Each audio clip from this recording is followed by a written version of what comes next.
Pengakuan Jugrik. Diah Merta. Mata Jugrik menerawang. Aku mau menjadi anjing yang setia kepadamu, asal kau mau memenuhi permintaanku. Pinta Jugrik. Apa? Aku mau celana dalammu.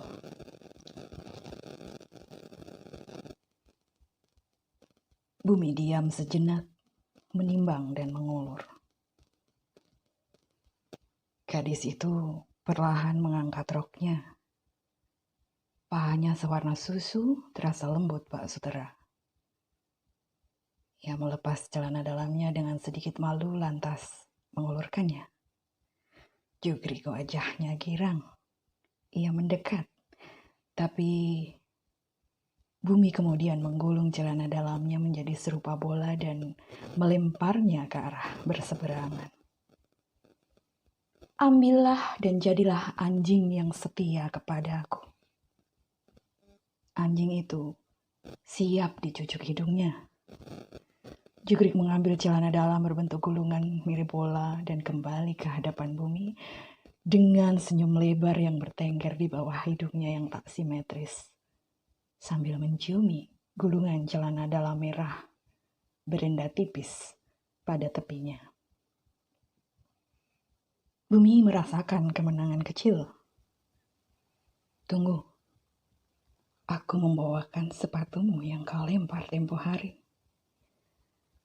Jugrik lantas berjalan mendekati Bumi sambil menenteng kresek. Ia lalu berjongkok, membuka ikatan plastik, dan mengeluarkan sepasang sepatu lantas memakaikannya pada kaki Bumi yang telanjang. Pelan ia sapukan jemarinya pada kulit kaki yang langsat itu. Demi anjing setia, Bumi diam saja. Sudah seharusnya begitu, memberinya sedikit demi seluruh kesetiaan. Anjing pintar, balasnya. Bumi lantas beranjak dari situ. Jugrik menguntit dari jarak beberapa depa. Bumi menengok. Aku akan pulang, ucapnya.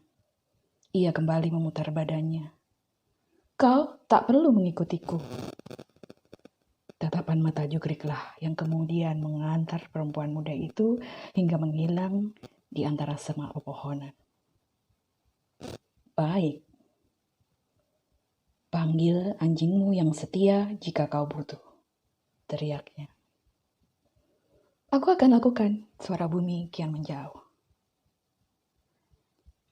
Celana dalam berwarna merah, tanya polisi yang menginterogasi.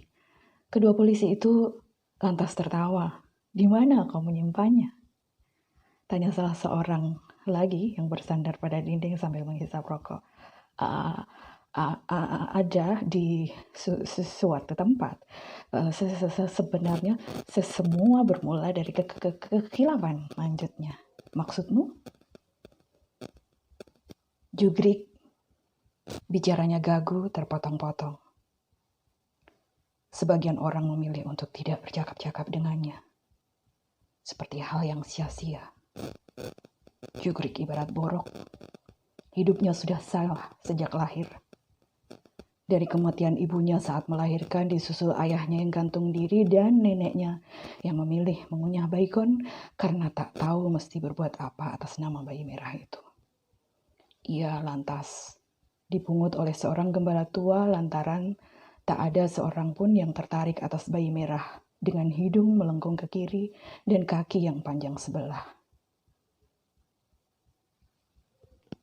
Tempo hari aku melihatmu, ujar Jugrik sembari tersenyum-senyum rikuh. Bibirnya untung tidak semelenceng hidungnya hingga suaranya ada sedikit sengau. Di sana. Urat di leher Bumi menegang seketika. Sedang begituan dan Jugrik memainkan jari jemarinya tanpa riskan lalu tertawa aneh. Aku juga melihat ibumu, ujarnya lagi. Semua cerita itu hanya hayalannya. Tukas Bumi ketika Miriam mencoba meng-cross-check pengakuan Jugrik, informasi yang didapatnya dari seorang polisi. Salam untuk Tuan Jenderal Nyonya, titiknya sebelum polisi itu undur pulang. Miriam hanya balas dengan senyuman tipis.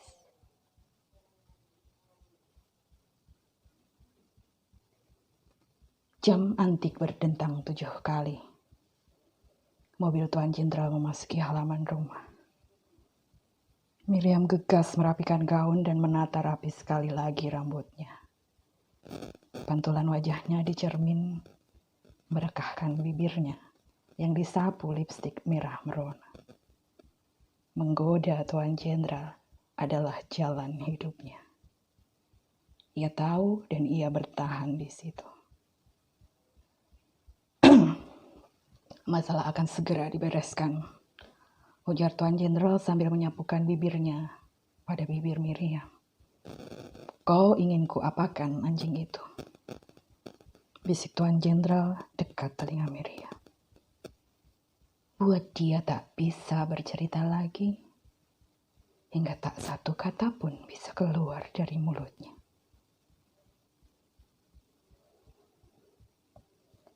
Bumi tahu Tuan Jenderal datang. Suatu hari, Tuan Jenderal harus tahu. Tapi bukan dari mulutku, bisiknya. Ia membenamkan tubuhnya ke balik selimut tebal. Pada saat yang sama, ia ingat akan anjingnya yang setia. Ia sendiri sangsi apakah anjing itu yang telah menghabisi nyawa pengawal ibunya. Rasa-rasanya tidak mungkin, sebab ia tak pernah memberinya perintah. Sementara di sana, di sebuah sel, setelah telepon berdering, tak lama dari itu, ada gunting besar bergerak memotong lidah si anjing. Diiring lengking kuat untuk terakhir kali ini. Tak ada lagi kata-kata yang bisa keluar dari